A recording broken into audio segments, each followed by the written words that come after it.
The Monkey is written and directed by Osgood Perkins and is based off the short story by Stephen King. When twin brothers Bill and Hal find a mysterious wind-up monkey, a series of outrageous deaths tear their family apart. Many years later, the monkey comes back to haunt them and the brothers must do what they can to stop it. Now, a lot of the excitement around the monkey has been around Osgood Perkins making this movie. He is the director of Longlegs. I have to say, I haven't seen Longlegs, so I went into the monkey excited purely because of the concept and the trailer. It's looked ballsy, funny, insane. Let's start with Theo James's performances, because he plays two roles in this movie. He plays both of the twin brothers, Bill and Hal. As Hal, he's a lot quieter and more vulnerable. The film does a great job at building his character up as a young kid, so Theo James really has a lot to play with as the adult Hal. He pulls it off really well, but as Bill, no spoilers, but he gets to let loose a bit more. Bill is a more eccentric character, and the contrast between these two performances is really fascinating to watch play out. Theo James does a really good job at delivering the dark humour in this movie, and let's get into that, because yeah, the humour can be pretty dark in this movie, and that absolutely worked for me. I laughed consistently throughout The Monkey. This movie is hilarious. And within that, this film does a great job at exploring grief. In some aspects, it tries to find the humour in grief. But in other aspects, it goes deep into how we process grief. And I just think the exploration of grief in general in The Monkey is really well done. I will say, I think the first act is fantastic. The film finds a perfect blend of comedy and drama. I was really compelled as to where the story was going. I also think Osgood Perkins does a really good job at keeping this film unpredictable, because there are certain things that happen in the first act which could make you go, oh, okay, I think this is just how the rest of the film is going to go. But then it actually takes some twists and turns and does things that are unexpected. Now, once we get into acts 2 and 3, the tone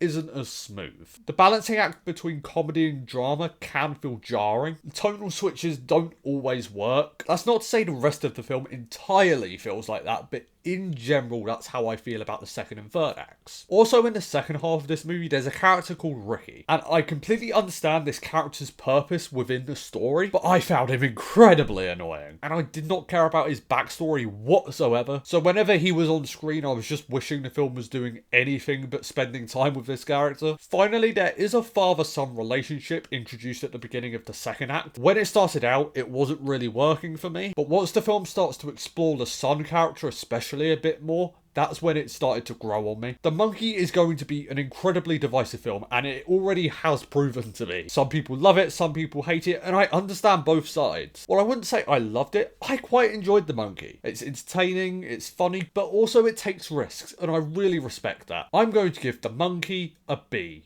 Guys, thank you so much for watching this video. You guys are awesome. Blu-ray Billy, logging off.